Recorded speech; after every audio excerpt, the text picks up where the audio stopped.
और जिन जिन से नबी पाक ने रिश्तेदारियां की, जिन जिन से रिश्तेदारियां की, हजरत उस्मान, हजरत अबू बकर, हजरत उमर, ये सब आले बैत, ये सब घर वाले हैं। हाँ, अहले सुन्नत के अंदर ऐसी तफरीक नहीं करो कि जो अहले सुन्नत के मिजाज के खिलाफ हो। जहां जहां बंदा रिश्तेदारी करता है, जहां बेटी करता है, वो क्या बाहर वाले लोग होते हैं? जहां से बेटी करता है क्या वो बाहर वाले लोग होते हैं? बोलो। तुम्हें पता है हजरत उस्मान गनी के 2 दामाद हैं, एक बेटी के 2 दामाद हैं। हजरत आयशा बिनते उस्मान, पहला दामाद हजरत उस्मान गनी की इस बेटी का पहला शौहर हजरत इमाम हसन मुजतबा है। ऊंचा बोलो सुभान अल्लाह। हजरत उस्मान गनी की इस बेटी का दूसरा शौहर कौन है? इमाम हुसैन।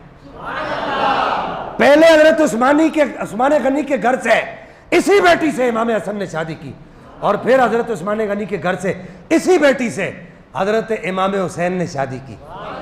इस एतबार से हजरत उस्मान गनी हसनैन करीमैन के ससुर साहब लगे ना, और हसनैन करीमैन हजरत उस्मान गनी के दामाद लगे ना। समझ आ रही है आपको?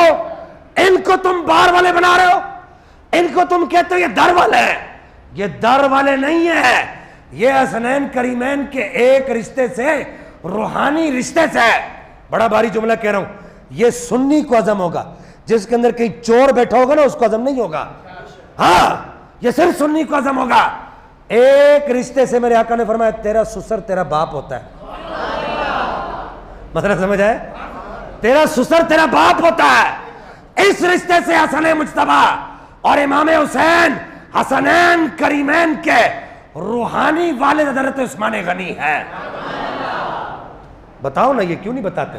अच्छा, यार लोग क्या करते हैं पता है? यार लोग क्या करते हैं? यार लोग समझ रहे ना क्या करते हैं पता है?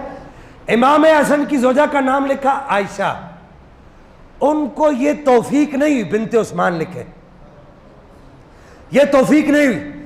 उनकी किताबों में भी लिखा हुआ है यही नाम, आयशा लिखा है, लेकिन आगे बिनते उस्मान नहीं लिखा।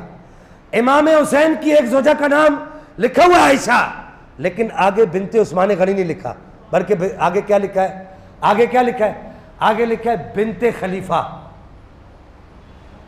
अच्छा, जब मैंने पढ़ा मैंने कहा बात तो बड़ी बड़ी दिल जलाने वाली है, लेकिन बात बड़ी खुश आइंद भी है, बात बड़ी खुश आइंद भी है। वो कैसे? वो ऐसे कि उस्मान तुझ पर रब की कितनी रहमत है, तेरा नाम शैतान ले ही नहीं सकता।